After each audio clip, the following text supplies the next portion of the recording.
বিড়াল ভালোবাসেন, কিন্তু বিড়ালকে গোসল করাতে গিয়ে কি আপনার হাত পা আছড়ে লাল হয়ে গেছে? নাকি প্রতিবার গোসল করানোর সময় মনে হয় এক মহাযুদ্ধ চলছে? স্ক্রিনে যে দৃশ্যটি দেখছেন, প্রথম দেখাতেই হয়তো অনেকে অনেক কিছু ভেবে বসতে পারেন।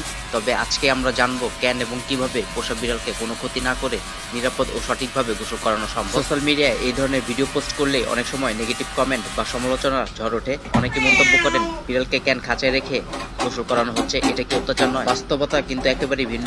প্রফেশনাল পেট কেয়ার এবং ভেটেরিনারি বিশেষজ্ঞদের মতে বিড়াল সাধারণত পানি একদমই পছন্দ করে না। গোসলের সময় ভয় পেয়ে তারা ছোটাছুটি করে, নিজেদের আঘাত করতে পারে, অথবা যে গোসল করাচ্ছে তাকে আশ্রয় কামড়ে জখম করতে পারে। খাঁচা বা নির্দিষ্ট বাকেট ব্যবহারে বিড়াল নিরাপদ বোধ করে এবং তা বিড়ালকে শান্ত রাখতে এবং পড়ে যাওয়া থেকে রক্ষা করে সাহায্য করে। এটি কোনো নির্যাতন নয়, বরং বিড়াল ও মালিক দুজনেরই নিরাপত্তার জন্য একটি কার্যকরী কৌশল। এখন প্রশ্ন হতে পারে, বিড়ালকে কি নিয়মিত গোসল করানো জরুরি? উত্তর হলো, বিড়াল নিজেদের শরীর নিজেরা জিভ দিয়ে পরিষ্কার রাখতে পারলেও মাঝে মাঝে তাদের বিশেষ শ্যাম্পু ও পানি দিয়ে ধোয়া প্রয়োজন হয়, বিশেষ করে চর্মরোগ, মাছি বা অতিরিক্ত ময়লা দূর করতে।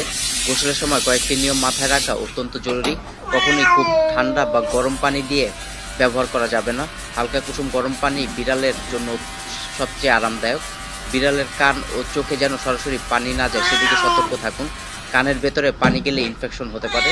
মানুষের শ্যাম্পু বা সাবান বিড়ালের ত্বকের জন্য ক্ষতিকর। সবসময় বিড়ালের উপযোগী ক্যাট শ্যাম্পু ব্যবহার করুন। যেমনটা ভিডিওতে দেখছেন, প্রথমে শাওয়ারের হালকা প্রবাহ দিয়ে শরীর ভিজিয়ে নেওয়া হচ্ছে, এরপর ফোম শ্যাম্পু দিয়ে আলতো করে ম্যাসেজ করা হচ্ছে এবং ব্রাশ দিয়ে আশ্রয়ের জট ও ময়লা পরিষ্কার করা হচ্ছে।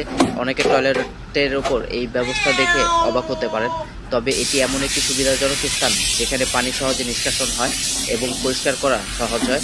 গোসল শেষে দ্রুত ড্রায়ার ও টয়লে দিয়ে শরীর শুকিয়ে ফেলা অত্যন্ত গুরুত্বপূর্ণ, যাতে বিড়ালে ঠান্ডা না লাগে। সুতরাং কোনো কিছু দেখে হুট করে নেগেটিভ মন্তব্য না করে বিষয়টি স্বাস্থ্যসম্মত ও নিরাপদ কিনা তা বোঝার প্রয়োজন।